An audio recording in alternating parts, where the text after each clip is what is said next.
আপনাদের উদ্দেশ্যে একটা ঘটনা বলি। ঘটনাটা হলো, এক কলিমদ্দি প্রথম স্ত্রী মারা গেল 4জন ছেলে সন্তান রেখে, অর্থাৎ 2 মেয়ে আর 2 ছেলে রেখে। তো শিশু বাচ্চারা মা হারা হলো। আর কলিমদ্দি বন্ধুদের পাল্লায় পড়ে করলো আর একটা বিয়ে। বিয়ের পর বছর খানিক হয়তো কিছুটা সুনজরে ওই মাহারা বাচ্চাদের একটু দেখভাল করলো। যখন থেকে কলিমদ্দির দ্বিতীয় স্ত্রীর ঘরে প্রথম কন্যা সন্তান জন্ম নিল, তখন থেকে শুরু হইল নির্মম হিংসা, প্রতিহিংসা আর অত্যাচারের মাত্রা ওই শিশুদের উপরে। কলিমদ্দি জানতেও পারে না যে আমার দ্বিতীয় স্ত্রী আমার প্রথম স্ত্রীর সন্তানদের অত্যাচার করে, নির্যাতন করে, খাওয়া পড়ায় কষ্ট দেয়, জানতেও পারলো না। বাচ্চারা মুখ ফুটে কিছু বলতেও পারে না, কারণ বলতে গেলে আরো মারধর বেশি বেশি করে অত্যাচারের মাত্রা আরো বেড়ে যায়। কলিমদ্দি মাঝে মধ্যে আন্দাজ করতে পারে যে আমার সন্তানদের উপরে অবহেলা হচ্ছে, অযত্ন হচ্ছে। সে দেখেও বুঝেও না বুঝার ভান করে থাকতো, কারণ সে ছিল হয়তো বউ পাগল। তার সন্তানদের উপরে কোনো গুরুত্ব ছিল না অত। তো এরকম বছরকে বছর এরকম করতে করতে করতে করতে দ্বিতীয় আর একটা কন্যা তার গর্ভে আসলো। তার এখন 2 মেয়ে।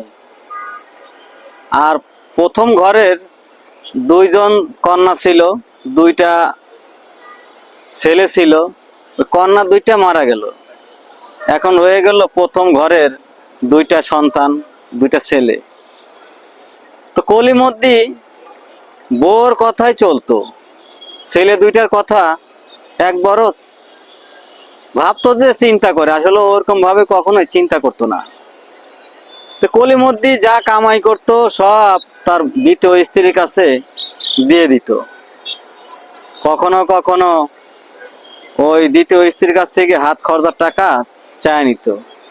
তো কলিমদ্দি দ্বিতীয় স্ত্রী প্রথম 2 সন্তানের প্রতি নির্মম নির্যাতন বাড়িয়ে দিল, অত্যাচার বাড়িয়ে দিল। সন্তান দুইটা মুখ বুজে নীরবে সব সহ্য করত, কখনো তার বাবার কাছে নালিশ করতো না।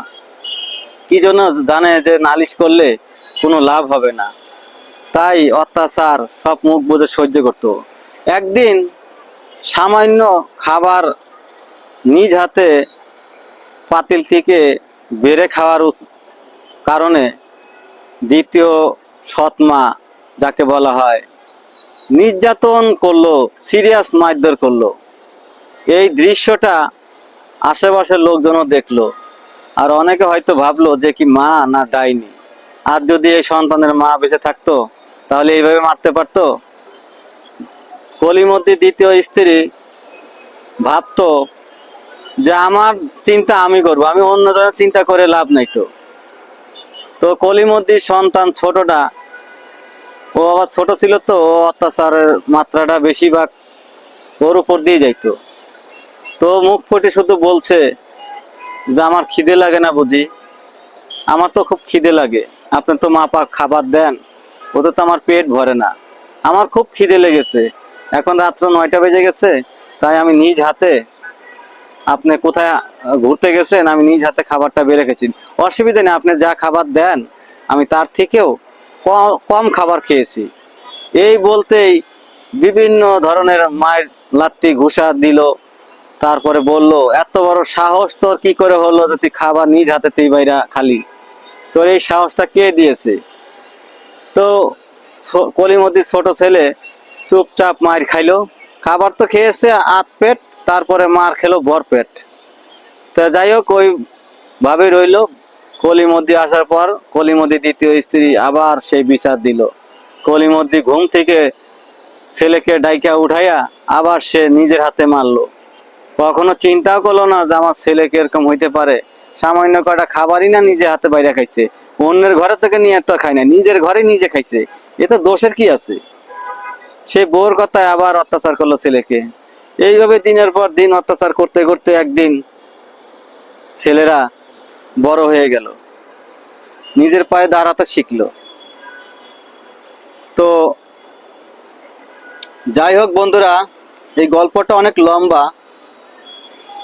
এই গল্পটা অন্য এক পর্বে আপনাদেরকে শোনাবো। এই পর্যন্ত আজকে রাখলাম, ভিডিওটা অনেক লম্বা হয়ে যাচ্ছে। সবাই ভালো থাকবেন। আল্লাহ হাফেজ।